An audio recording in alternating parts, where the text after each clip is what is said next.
In today's video, I'm going to teach you how to create a pill button in Figma. A pill button is that clean, capsule-shaped button you see in many modern interfaces. By the end, you'll have a button that grows with its text label, has fully rounded ends, and is easy to reuse across your designs. Start by adding the button's text.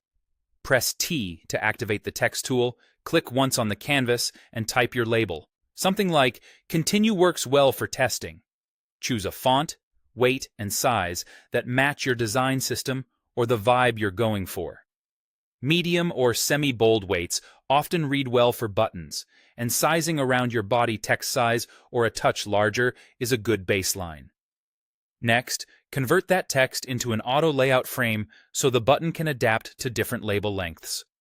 With the text selected, press Shift+A. Figma wraps the text inside an auto layout frame, which is now the container for your button. This simple change is what makes the button flexible, so as you update the label later, the button's width will adjust automatically. Add a fill to turn the frame into a real button.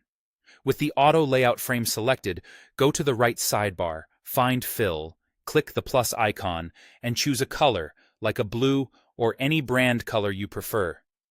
Make sure your text color has enough contrast against the background for accessibility and good readability.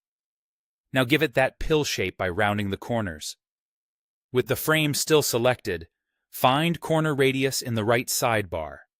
Increase the value until both ends are fully rounded. A quick rule of thumb is to set the radius to at least half of the button's height, or simply use a large pixel value, anywhere from 32 up to 999, depending on your button size. You'll see the rectangle turn into that smooth, capsule-like form. Adjust the padding so the text has room to breathe. In the Auto Layout panel, set vertical padding to something in the 12 to 16 pixel range and horizontal padding around 24 to 32 pixels. Larger fonts generally benefit from a bit more padding.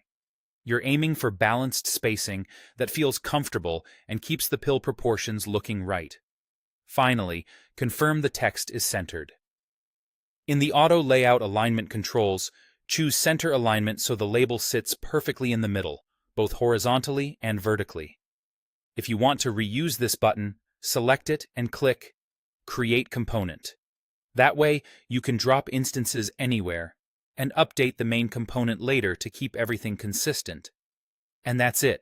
You've created a flexible, polished pill button in Figma.